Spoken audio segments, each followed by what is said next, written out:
Pernah nginep di jalan? Iya. Seringan. Kalau hujan lagi ada longsor ya kita nginap di jalanan.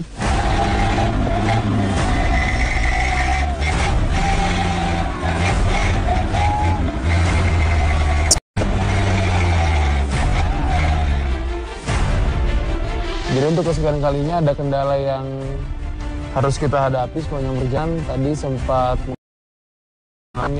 agak sedikit lengket. Sekarang ban utamanya ada di tengah perjalanan.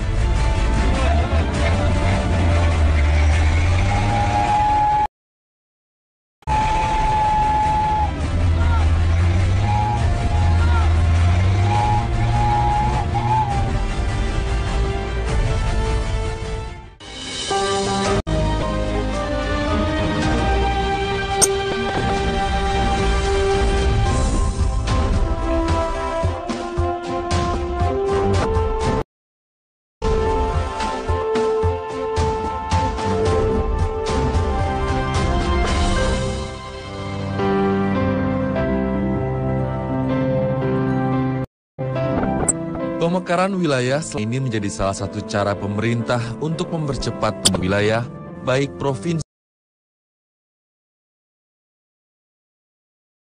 ataupun kabupaten. Sulawesi adalah salah satu pulau beberapa kali melakukan pemekaran wilayah. Mulai dari tingkat kabupaten hingga desa dan dusun.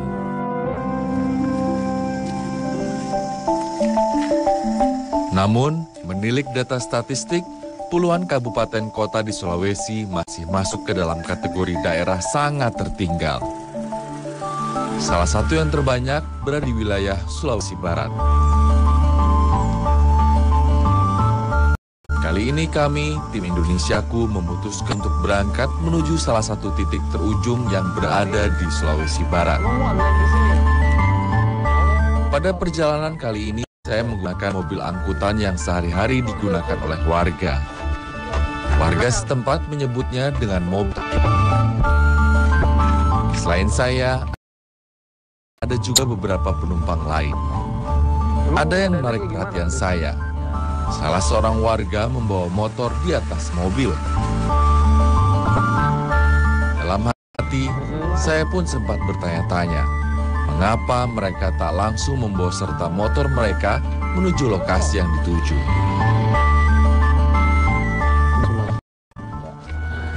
Kabupaten Mamasa merupakan pecahan dari Kabupaten Polewali Mamasa sejak tahun 2002 kemarin. Meskipun sudah 15 tahun menjadi kabupaten sendiri, tetapi warga yang tinggal di ujung Mamasa kabarnya masih belum mendapatkan perhatian sama sekali dan hidup jauh dari kata sejahtera. Pada hari ini, kami akan langsung ke sana untuk melihat kehidupan warga yang tinggal di Kecamatan Panah. Selengkapnya di Indonesiaku.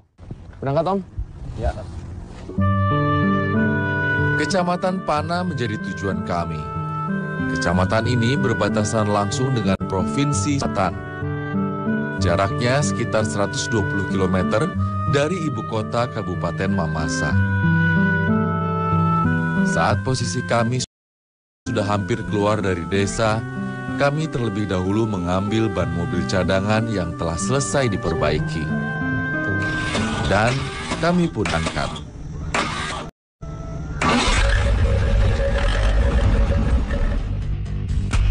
Jalan yang kami lalui banyak berliku dan beberapa kali bersisian dengan jurang.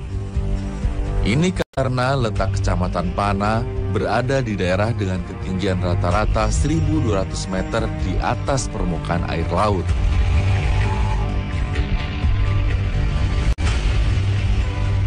Pengendara motor atau mobil harus ekstra hati-hati agar bisa selamat.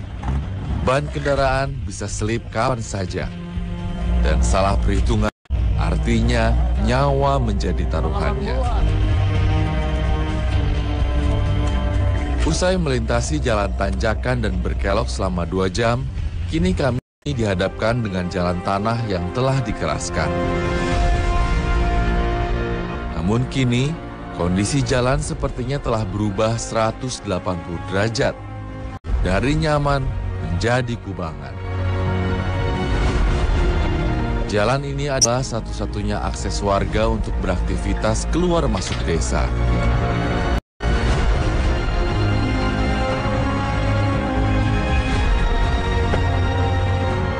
Di tengah perjalanan, mobil kami tiba-tiba tak dapat melaju.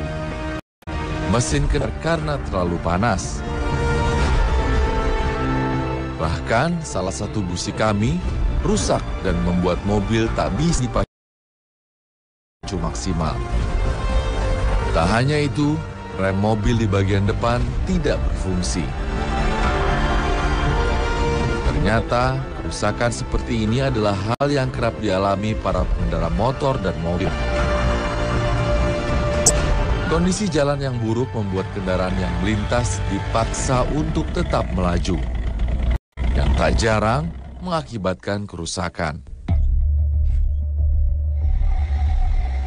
Sepanjang perjalanan, tubuh saya berguncang dengan hebat. Saya harus berpegangan dan menjaga keseimbangan agar tidak terjatuh. Sungguh tidak nyaman. Belum lagi, di mobil yang tak begitu luas ini, kan harus berbagi ruang dengan barang-barang bawaan kami dan hal ini membuat saya semakin sulit untuk bergerak. Tak lama kemudian, saya berpapasan dengan warga yang baru turun dari Kecamatan Pana. Ternyata mereka adalah warga Polewali Mandar yang membeli sejumlah kebutuhan pokok dari Pasar Pana yang buka pada hari ini. Melihat barang belanjaan dalam jumlah nyaris mencapai 800 kg, tentu membuat beban mobil semakin berat. Saya berpikir, apa jadinya jika mobil mereka tiba-tiba rusak seperti yang baru saja kami alami?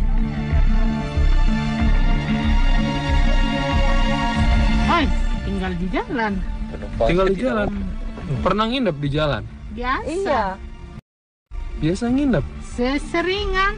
Kalau hujan lagi, ada longsor ya kita nginap aja di jalanan. Nginep di jalan berapa hari pernah paling lama? Ya biasa 1 hari 1 malam. Kalau rusak lagi mobil begini ya nginap lagi 1 hari 1 malam. Mari. Meski kendaraan seperti ini sering rusak, namun inilah satu-satunya angkutan umum yang ada di masa, terutama yang berada di pelosok. Keluarkan kendaraan lain pun tak juga lepas.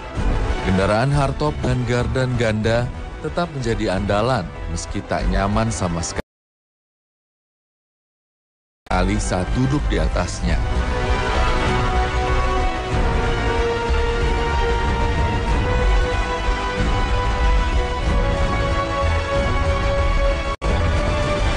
Waktu menunjukkan pukul 2 siang. Nyaris 5 jam lamanya kami berada di perjalanan. Kami pun memutuskan untuk beristirahat sejenak di pinggir jalan. Warga menceritakan kepada saya bahwa jalan menuju kecamatan terujung di Kabupaten Mamasa, Kecamatan Pana, pernah diperbaiki. Namun sayangnya tidak secara menyeluruh.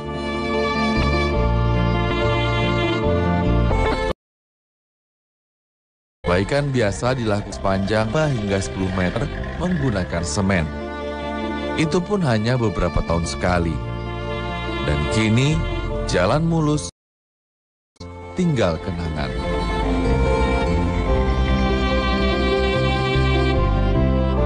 Jika sebelumnya mobil kami yang rusak, kini saya melihat warga lain yang mengalami masalah serupa. Ternyata kerusakan yang mereka alami jauh lebih parah. Gardan mobil yang berfungsi sebagai penggerak hancur.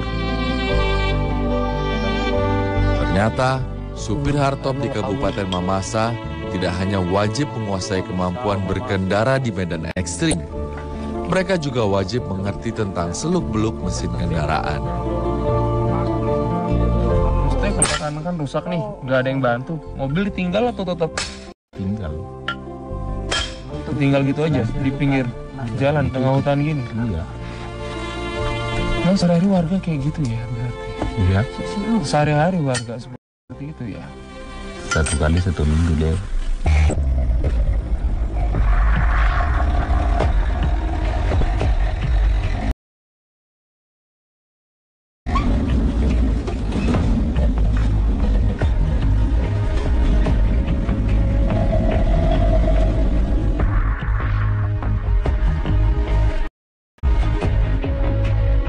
Setengah jam berlalu, tiba-tiba kendaraan kami kembali mengalami masalah.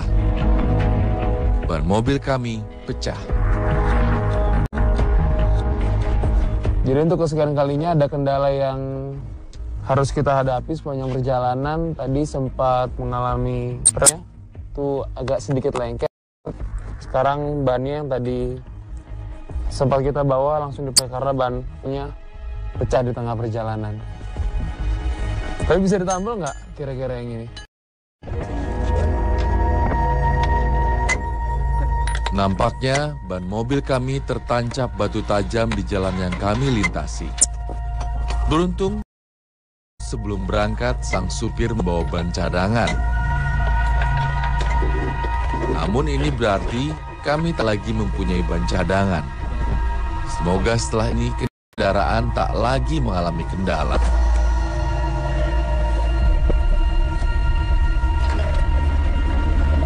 Selesai, sang supir kembali bergegas memacu mobil mengingat hari semakin gelap. Dia khawatir jika mobil kembali mengalami masalah pada malam hari, maka perbaikan akan lebih sulit untuk dilakukan. Semakin lama, jalan yang kami lalui semakin terjal. Jalanan berbatu sungguh menyulitkan kami. Saya dan penumpang lain terus berpegang erat pada sisi-sisi kendaraan agar tidak terhempas keluar. Sungguh melelahkan menahan badan dari guncangan selama berjam-jam seperti ini. Warga setempat nampak sudah terbiasa dengan keadaan ini. Namun tidak dengan saya. Kaki saya mulai kram karena terlalu berdiri. Semakin mendekat ke tujuan, kondisi jalan tak semakin baik. Dan benar saja, mobil kami tersangkut di tengah kubangan. Air bekas hujan beberapa hari belakang menjadi semakin licin. Saya dan penumpang lain harus turun untuk membantu mendorong mobil ini agar dapat melintas.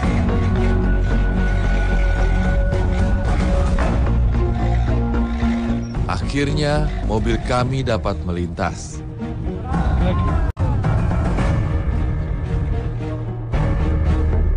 Tak lama kemudian, jalan yang kami lintasi seperti amblas hampir 2 meter.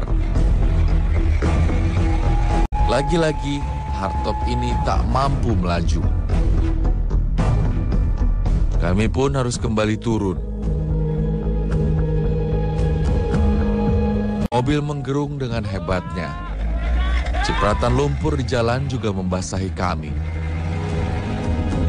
Dengan sekuat tenaga kami bersama-sama berupaya mendorong mobil, namun tetap tak bergerak.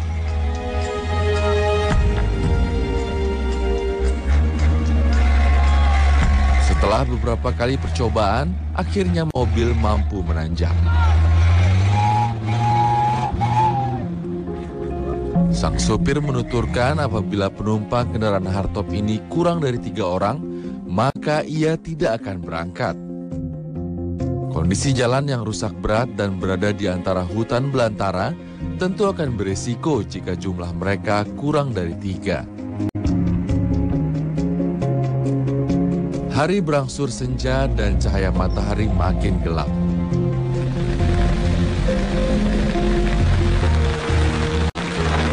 Dan sempurna sudah ujian perjalanan kami. Hujan pun turun. Kami bergegas mengambil terpal untuk menutup mobil agar kami dan barang bawaan tidak basah oleh air hujan. Hampir 1 jam lamanya saya harus menahan diri dari guncangan di dalam mobil. Sungguh tidak nyaman berada dalam mobil ketika hujan. Kondisi seketika pengap karena tak ada udara yang masuk ke dalam mobil. Saya pun tak dapat melihat jalan yang ada di sekeliling. Harapan untuk sampai sebelum matahari terbenam nampaknya tak akan bisa kami wujudkan. Jalan yang semakin licin akibat hujan memaksa pengendara memacu kendaraannya dengan kecepatan rendah. Dan tepat pukul 7 malam akhirnya kami tiba ke tujuan kami, Kecamatan Pana. Akhirnya sampai juga ke Kecamatan Pana setelah hampir 11 jam perjalanan. Tadi target awal hanya sekitar 5 jam, tapi karena kondisi jalan habis terkena hujan, bahkan di tengah jalan juga sempat kehujanan, butuh waktu lebih banyak untuk sampai ke sini. Sekarang mau turunin barang dulu, terutama motor yang tadi di bawah. Itu cukup berat.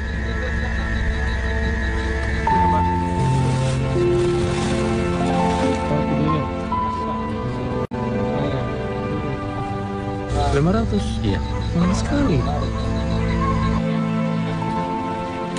Ya, alay. Ya, mau.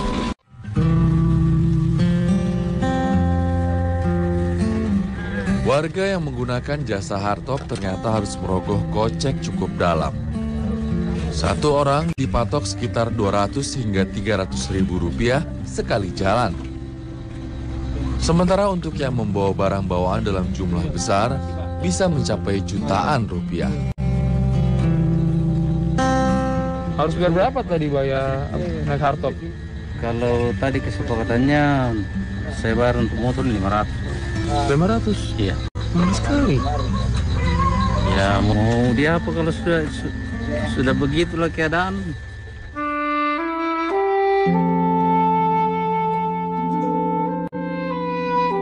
Inilah desa terujung yang berada di Kecamatan Pana, Kabupaten Mamasa, yakni Desa Mamulu.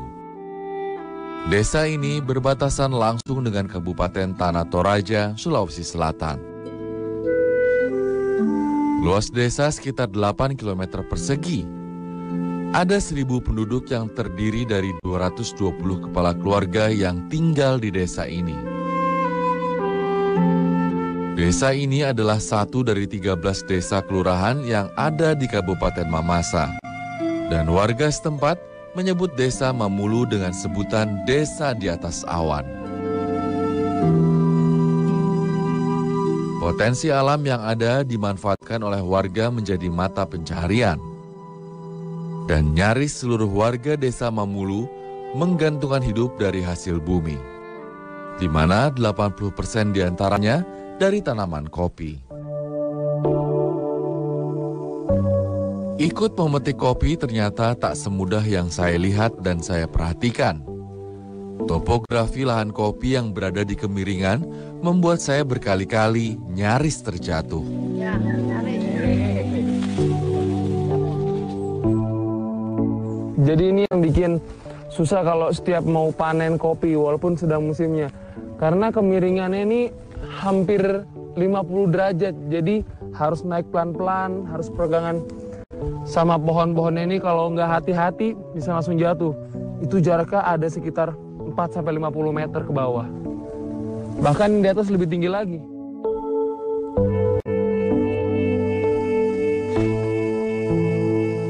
Dari 8 km persegi luas desa Mamulu, sekitar 60% diantaranya difungsikan untuk kebun kopi.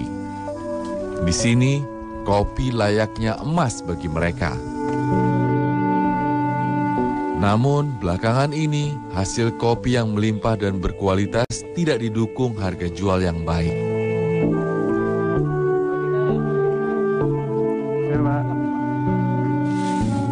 Terus pas lagi harga kopinya turun, tetap dijual atau disimpan? Dijual terus, apa enggak ada yang pakai beli beras. Tetap dijual. Harga murah juga 20.000. 20.000. Itu sudah untung belum? 20.000. Sedikit atau Ya, kalau dibandingkan rugi, tapi apa boleh buat enggak ada. Dipakai beli beras. kebutuhan setiap hari ya soalnya. Lebih kuat.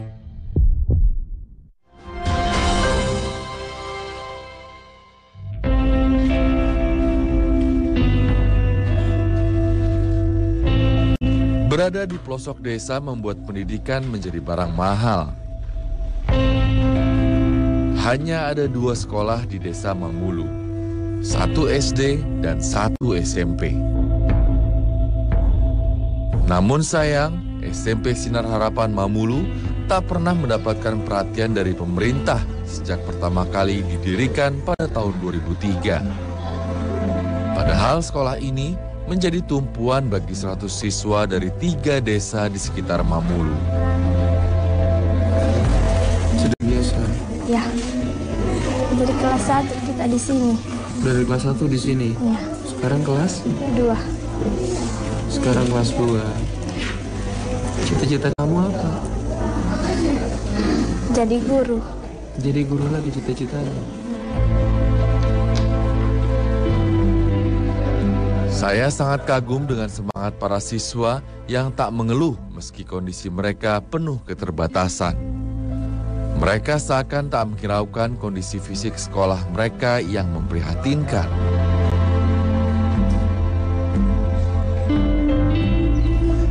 Ya, dengan kondisi sekolah yang seperti ini, langit-langitnya sudah rusak, kalau hujan air sudah pasti masuk, belum lagi penerangan tidak memadai, apalagi kadang-kadang ada hewan-hewan milik warga yang suaranya begitu mengganggu ketika belajar mengajar. Tapi mereka masih semangat untuk belajar. Bisa dilihat buku catatan mereka saja itu penuh dengan tulisan. Karena memang membeli buku cetak yang ada di pedalaman harganya lebih mahal dibandingkan membeli langsung di perkotaan. Ya, saya begitu bangga melihat mereka begitu semangat untuk belajar, untuk menempuh ilmu. Tapi juga miris karena kondisi sekolahnya tidak sejalan dengan apa yang mereka cita-citakan.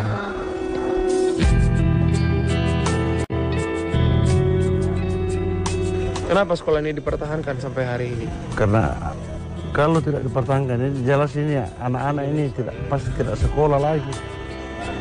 Karena jauh semua sekolah. Jarak Nosu dengan Pana ini, kalau saya tidak salah kurang lebih 30 kilo. Itu sekolah SMP terdekat? Iya.